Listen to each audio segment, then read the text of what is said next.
at the end of the season, you're going to be able to get some cash rewards for based on where you finish.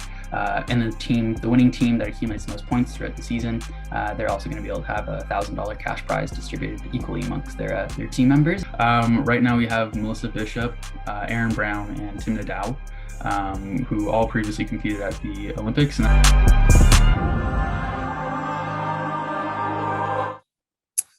Awesome. Here we are, episode 3 of Expanding the Horizons. I'm Nick Bauer, one of your co-hosts. I'm joined obviously by Kaylin House, and this is a podcast in partnership with the Horizons Track, focusing on shining light on the Canadian running scene, whether you're an established athlete or working your way through the ranks.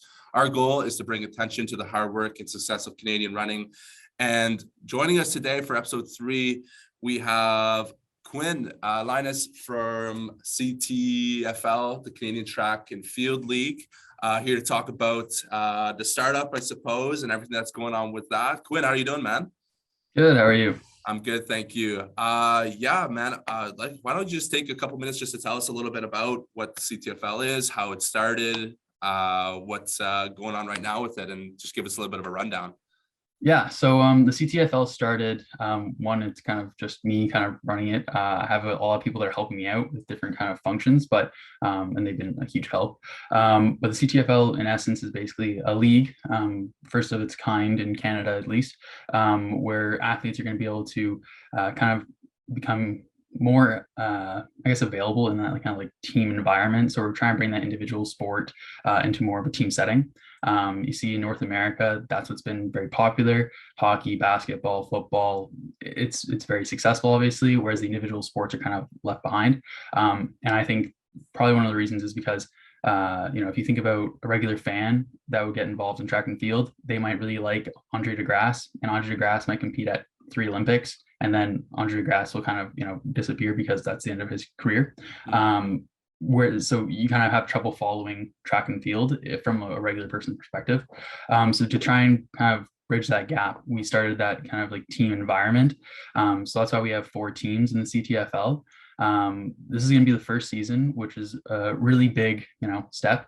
And right now we're going to be hosting meets in Quebec and in Ontario primarily. With next season, we're looking to expand across Canada. This is kind of just the trial year. So again, if you're not, if there's no place, if there's no preliminary event in your city, there might be next year. So this is definitely just a proof of concept. So the way that the Ctfl works is that athletes have until about mid-March to register. We have standards, which are posted on our website in the athlete information. If you hit those standards within the 2020-2021 season, then you qualify and you can register for the Ctfl. The reason why we did it for the 2020-2021 season was because obviously COVID has thrown a wrench in things. So, if you competed in 2019, but you didn't compete the last 2 seasons, then what's to say you compete basically like this season guaranteed? Mm-hmm. So we've had some people kind of saying, well, we should probably include 2019, but the situation is still pretty much the same. We still have to deal with COVID and there's still the same risks. So to kind of gauge that, that's why we did the 2020-2021 season. And then athletes are basically, you register and then you're drafted from a team of ambassadors. And we're going to be announcing the ambassadors very soon. We've already announced the first one, Aaron Brown, who was a huge help in actually, getting the league started and just, kind of proving that this would work and that like high elite level athletes are interested in like just even helping out. He won't be competing, but he'll be an ambassador for one of the teams. So athletes are going to be drafted from their ambassadors, and that'll probably occur in mid-April, early April. And then the meets are going to be starting out in May. We already have one on the ticket, so that will be London. We're kind of attaching onto the Bob Vickers Classic. So either the top athletes in the Ctfl will probably be able to compete in the Bob Vickers if they qualify, and those who don't will most likely be in we're going to be holding kind of 2 meets on its own, still kind of under the Bob Vickers Classic. But those who don't qualify, maybe if you're young, you're in high school or something like that, but you still qualified for Ctfl, but not necessarily those, National Track and Field Tour meets, you're able to still compete at London. And then the championship is also decided, which is going to be held in Ottawa on July 20th. So that's kind of the environment. And then athletes, basically, you're going to be able to accumulate points throughout the season based on the IAAF point system. And then at the end of the season, you're going to be able to get some cash rewards for based on where you finish. And the winning team that accumulates the most points throughout the season, they're also going to be able to have a $1,000 cash prize distributed equally amongst their team members. And yeah, that's the gist of it. So very little drawbacks for athletes. Basically, you register. You just have to go to one of the 3 preliminary meets, and then the championship. And then you automatically you're in, and you can get that free cash. And there's a huge amount of exposure. We have Canadian Running Magazine, who is going to be writing about 3 to 4 news articles per event, so per meet, which is huge. And then sponsors are also going to be coming in. We have a few already. Yeah, and so that's kind of the gist of it. Wow. Okay. That's a lot to take. Yeah, there's a lot of information to take in right there. Yeah. Oh my God. Okay, because you answered pretty well. Like, I mean, 6 of my questions. Yeah. Sorry. Did you want to ask something? You look like you had a question that you wanted to. Yeah. So you were saying about the ambassadors being the ones to draft the team. Could you speak more on like what exactly is the ambassadors? Yeah. So I'll kind of start with like the draft process itself. So we have partial general managers. So you can pay like it's $44, which is pretty dirt cheap for actually managing a professional sports team. When you think about it, you have a tenth of the voting power per basically seat that you have of that team. And then we're going to be able to we'll give the GMs basically an Excel file that's kind of dolled up and make it look nice. So then you can actually kind of put who you want to draft and where. And then that information is going to be relayed back to us. We're going to compile that list and average the average draft picks out, give that to the ambassadors, and then they're going to be the ones that are kind of, announcing who exactly is being drafted and what position and, like that kind of thing. So, yeah, I'm not sure if that kind of answers your question. You can, Yeah, no, that's a good response. So I guess the next question would be like, how exactly do you become an ambassador? Or are those roles like already taken? So we have 3 out of the 4 ambassadors already filled.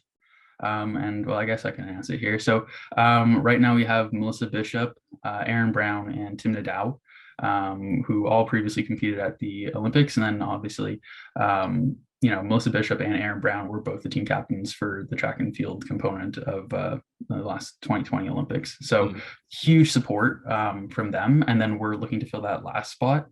I won't announce, who we're targeting just yet, but so that'll probably be coming out very soon. So yeah.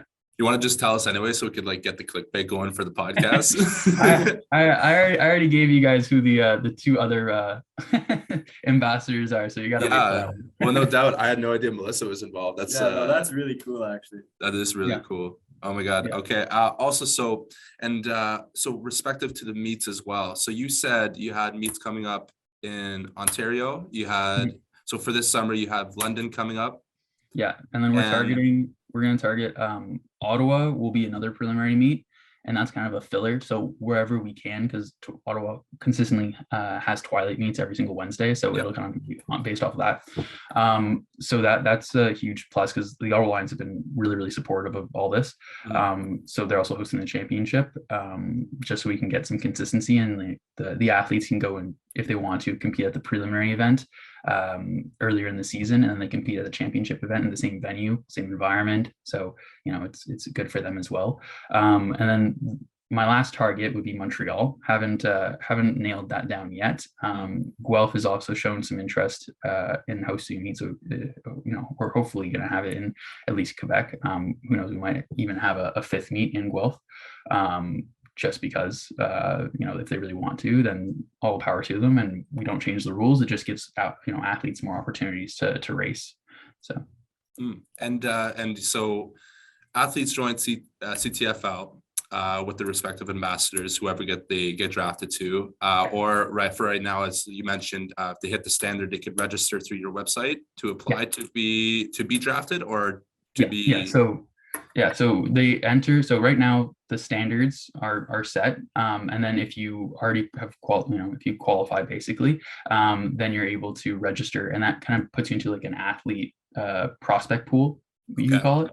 And then from there, the GMs will draft from that prospect pool. So per team, there will be 2 men and 2 women per event per team. Okay. So that's, 8 per event basically are being drafted. And then times 2 for the genders. Okay. Yeah. Cool. And can you give us a little rundown on what the standards look like? Yeah, I can pull that up right now if you want. Yeah, for sure. Men and women respectively. That'd be great. Yeah, give me 1 second. No doubt. Take your time. Sorry, go ahead. I have so for the men, so there's 8 events. So for the 100-meter, it's 10.83. For the 200-meter, it's 21.86. For the 400, it's 49.65. The 800 is 1:53.8, and the 1500 is 3 minutes 49 seconds and 0.50. Sorry. And then 400-meter hurdles is 59.25. The shot put for the 7.26 kilogram shot is 10.46 meters, and then long jump is 6.51 meters. All of these standards were based off of primarily the top 50 in the last year of Athletics Canada, so you can kind of go into those rankings. Some of it kind of varies just because we want to have those athletes kind of compete. And then for the women's side, it's 12.31 for the 100 meters. The 200 meters is 25.03. The 400 is 57.43. The 800 is 2 minutes 10.45. The 1500 is 4 minutes 29 seconds 0.990. And then the 400 meter hurdles is 1:07.13. And then the shot put for the 4 kilogram shot is 10.67, with the long jump being 5.43 meters. Okay. So solid time. Yeah. So I mean, respect, like not the craziest standards in the world, which I kind of seem to I think I really appreciate, because it really does sound like you're really just trying to get as many people involved as possible, but still holding that high caliber a theme to it, I guess. Because I guess in a way, I mean, I don't want to obviously put any words in your mouth, but I'm assuming you want the CTFL to be some form of, I guess, as time progresses, to be more of certainly a professional / caliber, like high elite kind of league organization. Or so I guess my next question would be, what does the future, where do you see CTFL going? Like what are the future goals for it? Yeah, I guess in the very far future, I think we'd be looking to have, those Olympians like compete consistently, basically. One of the comments that I've kind of had from coaches is that it's going to be really nice to have those high level athletes. Like Cato Roxroy is already registered. He's been a big advocate, and he's going to be competing in the 400 meter hurdles this year. So to have a 2-time Olympian on, your team, that really does help bridge the gap for that younger generation.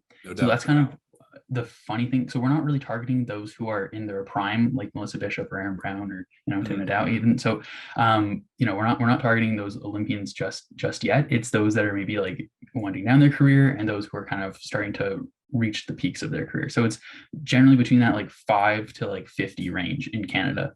Not necessarily that top 5. If you're interested, you're interested. Fantastic. I'm not gonna say no to you. Yeah, it's great. But one of the major points, and probably one of the bigger problems in Canada, is that like, when I would go, if you're a 100-meter runner and you line up to Andre DeGrasse, you're going to be scared. Like you're going to be scared on that start line. But, if you're on a team with Andre DeGrasse and he can kind of guide you and you can ask him questions, you're on that same kind of wavelength, basically.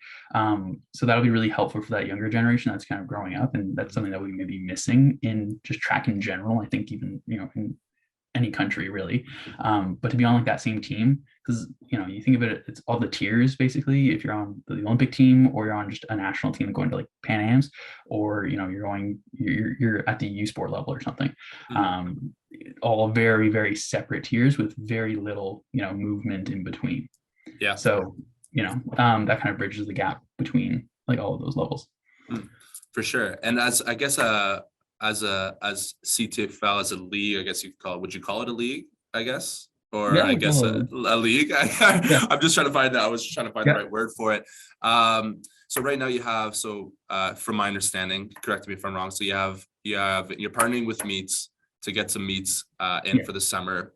by and you're holding the 2020 and 2021 seasons as standards or eligible standards. I'm looking for 2019 as well, potentially. And then you have 4 teams. So we have, what are the 4 teams again? So it's the Arctics, the Huskies, the Bears, and the Spitfires. Okay. So the last 2 were voted by the fans. Okay, cool. Yeah. And what are they in respective cities? No. So to try and include as many people as possible, we're trying to keep it kind of like Formula One, where it's just, okay, they're just teams Okay. that you're a part of, and that was really to do one, to not kind of lose out on any potential fans. If there's only 4 teams, even in just Ontario and like Quebec, you think like Montreal, Ottawa, Toronto are going to be definitely like the big 3, and then then there's also like London, Windsor, Kingston, Quebec City that are like all being left out, and then also all the smaller cities too, right? So and then also there's not really a point, I guess, to associating it with the city, because athletes, one of the really good things here is that you're still be able to train with your coach. Basically, you're as an athlete, your life changes very little. Maybe you add that one, like instead of going to like a meet an hour away, you go to a meet 2 hours away, basically. So it doesn't really make a huge difference in what you need to do, other than maybe like the championship if you're from Windsor. Sorry. But that's kind of like the point, right? So we're trying to make it as easy as possible, get funding for athletes, because the funding's not really all that much there, as I've found personally as an athlete, and that was probably one of the reasons why I wanted to start this. So yeah.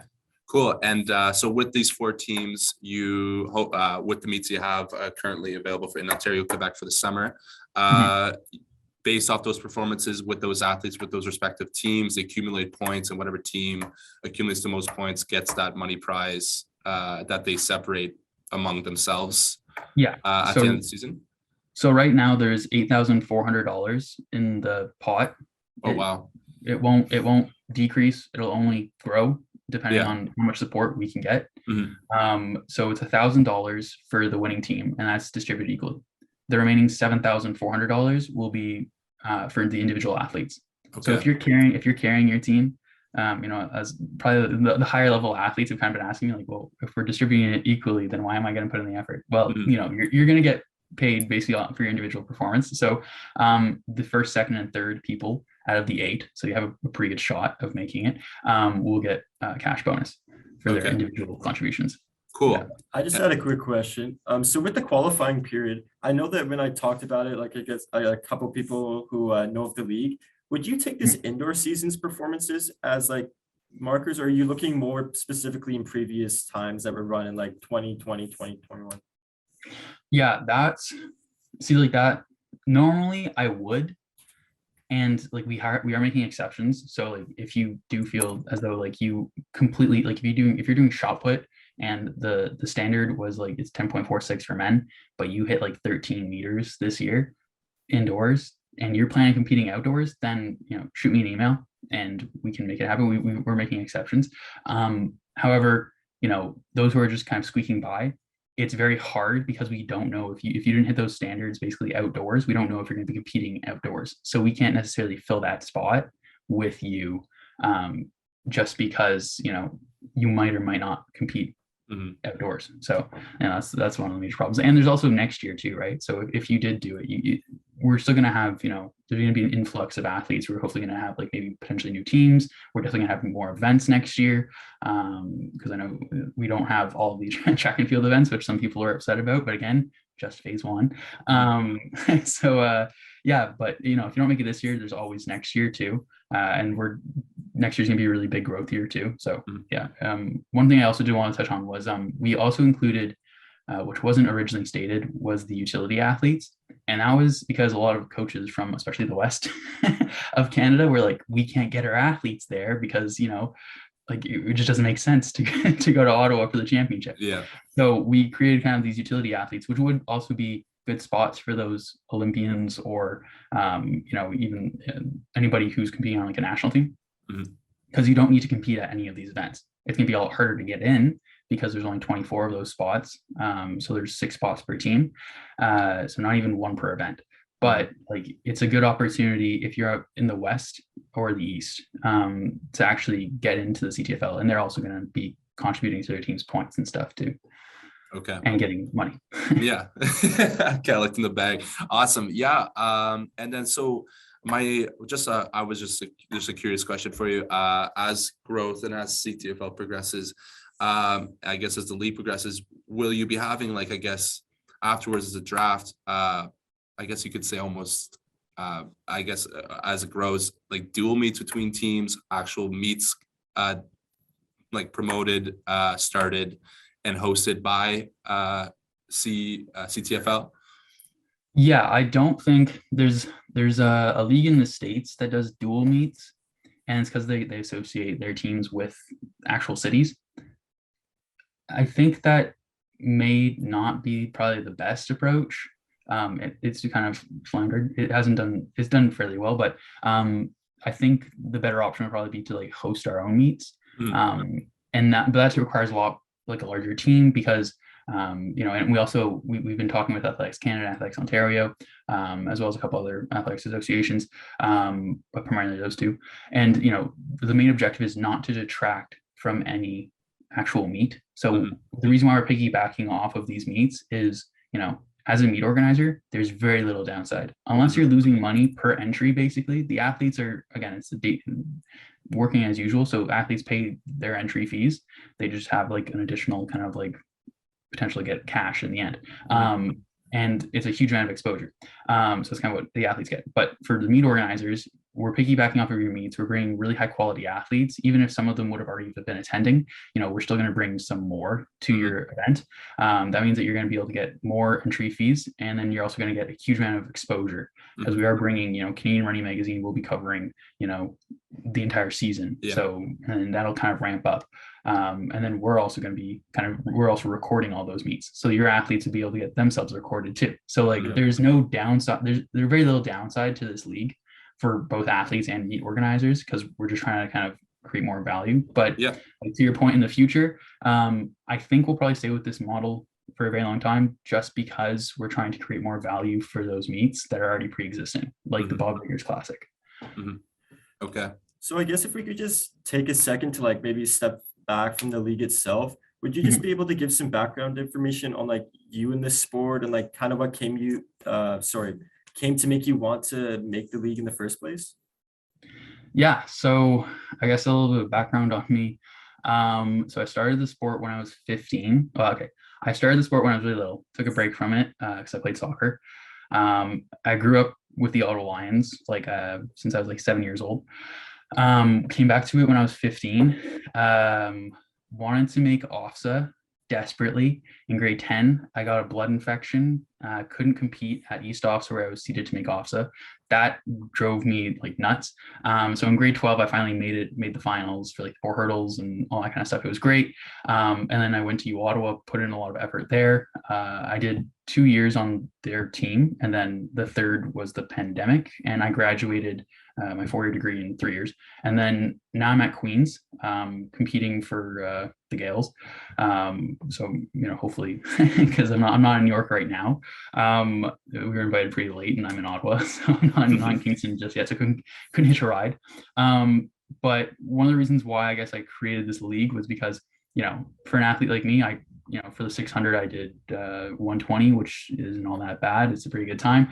And then the 4 hurdles, I've gotten like a provincial bronze and like a couple national medals for like the relays. So not super high level, but I love the sport and it's given me a lot. So, when I was thinking, I've thought about this idea for a really long time, and my training partner, Saj Al-Haddad, who's also competing in this, he's an incredible 400-meter hurler, but I was bouncing ideas off of him. I was like, I don't understand. Like, we don't really get too much funding, and also no one really cares in Canada about track and field. Yeah. So I was like, how do you fix that? Like, why is this happening? And then I'm in business, so that was kind of I do strategy primarily. So I was kind of thinking like, okay, how do I solve this? What's the gap, and like, how do you fill it? So spent better part of like the summer, I guess, really diving deep into this problem, constantly talking to my training partners about it, and like, don't know why. And then during the winter break, because I'm still doing my master's. I was like, I need to pull the trigger. It's been nagging at me for the entire semester. I almost dropped out of my master's to do this, just because I was like, I need to do it. Like you can't, there's just such a gap. So that's why I was like, okay, I can balance it and we'll take it from here. So that was kind of why. And then kind of what inspired me was I got into Formula One, and they kind of have a very similar model where they accumulate points throughout the season and that kind of stuff. So I thought this could be applicable to track. So that's kind of how like the model came to be. Yeah. Yeah. Not bad at all. I was kind of chuckling when you said Ottawa Lions, because I spent quite a few meets and time in the L'Oreal Dome. I don't know if you, I'm sure you spent a lot of time training on that or racing on that, and how dry and like your throat just gets destroyed by the end of end of any training session, or like just after an 800, you just haul and you're just like coughing, you can't even breathe. Fuck, I hate that place. I have nightmares about that, honestly. Yeah, it's a competitive advantage for those who train in it, because I think we just get used to it. And it's such a great facility because it's like the one of two 400-meter indoor tracks in like North America. So like it's like great for us once you get used to it, but yeah, for those who are coming in and competing, I understand why. Yeah, for sure. Kalen, do you have any more questions before I shut it down? Or no, that's about it, man. It's been great talking to you and getting to know you and hearing more about the league. I'm really looking forward to what's going to happen for this first season. It seems like there's a lot that's going to be going on, so yeah, it'll just be nice to see it unfold. Yeah, no, thanks for having me. And then I guess I can do a little shout out, but athletes register. There's still some spots open. Nothing actually fills up, but there are some meets where some events, I guess, that have already kind of well over 8 people have signed up for the male and female events. So get your registrations in, and then Awesome. Well, Quinn, again, thank you so much. Like Kalen mentioned, to reiterate, it was a pleasure to have you. It's great to hear you talk about Ctfl, get a bigger idea of what the scope looked like, and what you're doing right now, what you have for the future. Like you said, we're really excited to see how it unfolds. Sounds like you got a lot going on, a bit of a bright future going for you. So we're really excited to see it. So anyways, thank you so much for joining us, dude. Thanks for having me. That was pretty well episode 3 of Expanding the Horizon, guys. Thank you so much for joining us. We'll see you on the next one.